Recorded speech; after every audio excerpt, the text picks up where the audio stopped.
Hello friends, welcome to my channel RS English World. In this video, I am going to teach you all how to improve on communication skill through kids English book. Okay, let's get start from this chapter. This is a second video for you all, and through this, all of you can transform your communication skill. Okay, in this video, we are going to learn how to read and how to improve our communication skill and our English. Okay, so आप chapter देख सकते हैं. Second है the selfish dog, यानी स्वार्थी कुत्ता.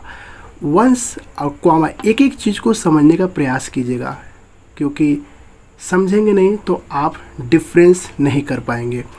Once फिर comma there was a farmer, यानी एक बार. देयर वाज अ फार्मर, एक किसान था. He had a large farm where he kept many animals.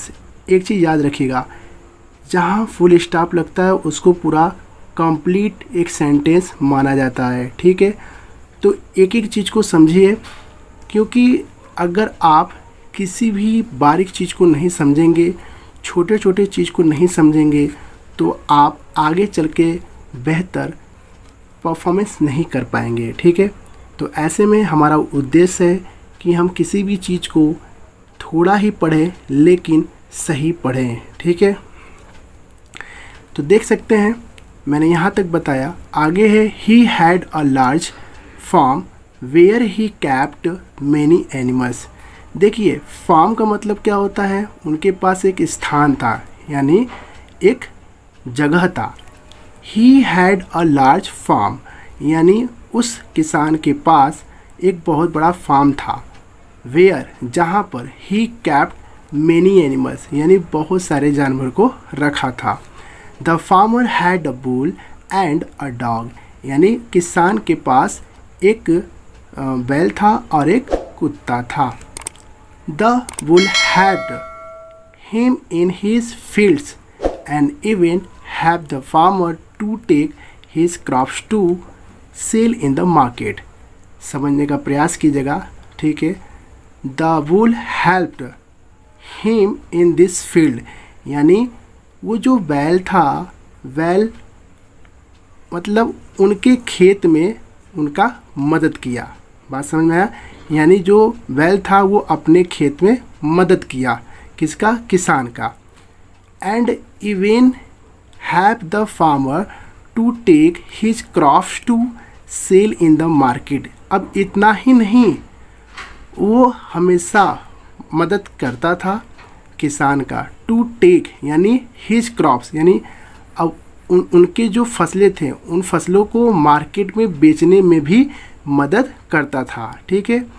The dog watch the house at night, यानी कि the dog watch the house at night, यानी कि जो कुत्ता था वो भी देखा करता था उनके घर को रात में. बात समझ में आया, यानी कि डॉग देखा करता था रात में घर को. ठीक है, आगे देखिए.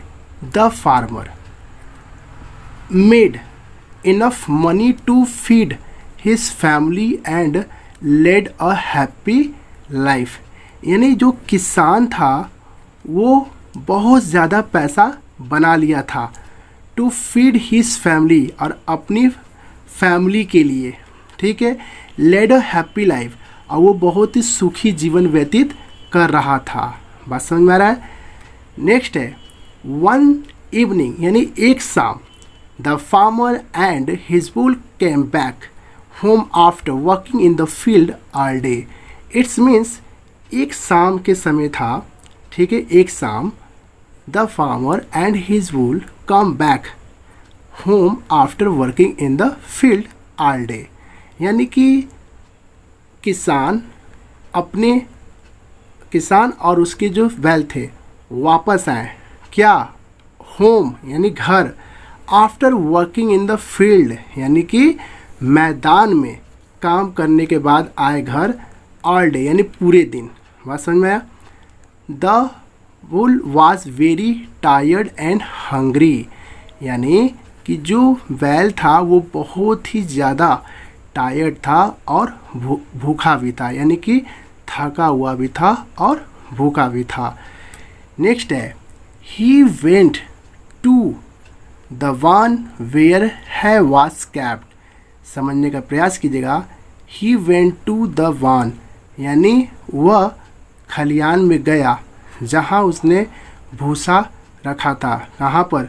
जहाँ पर भूसा रखा था उसी खलियान में गया। कौन गया?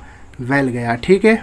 But when he went to eat the hay, किंतु जब वह भूसा खाने के लिए गया, which the farmer had kept for him, और जो किसान ने रखा था उसके लिए। ठीक है। He found the dog sitting on it, और ही फाउंड और उसने खोजा the dog sitting on it, और जहाँ पर कुत्ता जो है बैठा था। बात समझ में आ रहा है? एक एक पॉइंट को समझने का प्रयास कीजिएगा। नेक्स्ट है the dog barked at him and would not let him eat it. कहने का मतलब है कि कुत्ता भौंक रहा था उसके ऊपर और बोला would not let him eat it, मतलब उसे खाने नहीं देंगे। बात समझ में आया? The bull said to the dog, किसने कहा? The bull said to the dog, यानी कि बैल ने कुत्ते से कहा प्लीज़ गेट असाइड, यानी कि वो बैल कह रहा है कि हट जाओ, and let me eat the, यानी मुझे है मतलब भूसे को खाने दे। तो दोस्तों बताइए कि कैसा रहा ये वीडियो, और उम्मीद करते हैं कि आपको पूरी ही बात समझ में आए होंगे। ओके, तो thank you so much for watching this video and supporting me. Please subscribe the channel and share this video in your group with your friends